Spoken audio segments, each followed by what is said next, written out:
মাতা, আপনি যদি আমার সঙ্গে একটু গিয়ে ওই বেদিনীকে সম্মোহিত করতেন তাহলে খুব ভালো হতো, মানে আমার উপকার হতো আর কি।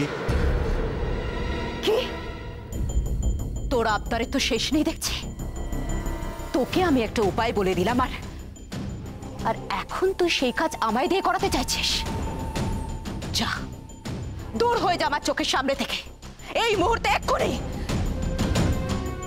এই গুহা ছেড়ে আমি এখন কোথাও যেতে পারবো না। তন্ত্রমাতা আমায় নিষেধ করেছেন কোথাও যেতে। তাহলে মাতা এখন উপায়? ওই নকশা আঁকা হাটটাকে আমি আর পাবো না মাতা?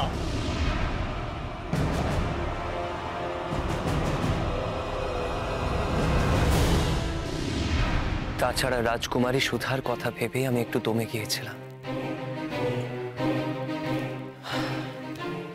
ছোট্ট সুধার মনে আমি কোনো রকম আঘাত দিতে চাইনি মহারানী। আমাকে তার হারিয়ে যাওয়া বাবা মনে করে সে যদি একটু হলেও সুস্থ হয়, তার জন্য আমি কিছুদিন মহারাজ চন্দ্রাদিত্য সেজে অভিনয় করতেও রাজি।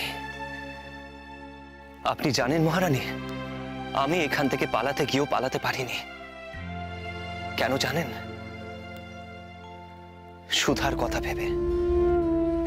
কথা ভেবে আমি এখান থেকে পালাতে পারিনি।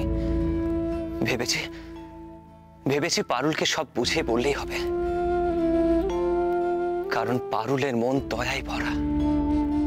সে ঠিক বুঝবে আমার কথা।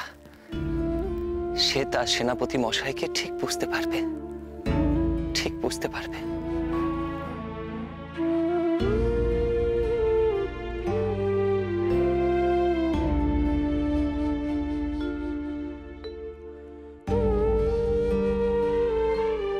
শুধুমাত্র রাজকুমারী সুধার কথা ভেবে আমি এখানে কিছুদিন থাকার মনস্থ করেছিলাম। যতদিন না সুধার ওষুধের গাছটি বড় হচ্ছে, তাতে ফল না আসে, ততদিন এই অভিনয় চালিয়ে যাওয়ার সিদ্ধান্ত নিয়েছিলাম।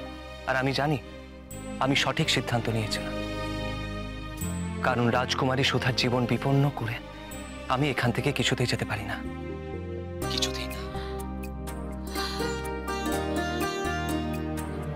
আমাকে তুমি ক্ষমা করো। তোমাকে আমি রূঢ় কথা বলেছি। তুমি আমার সন্তানের জন্য নিজের সুখ স্বাচ্ছন্দ্য সবকিছু বিসর্জন দিয়ে এখানে পড়েছিলে।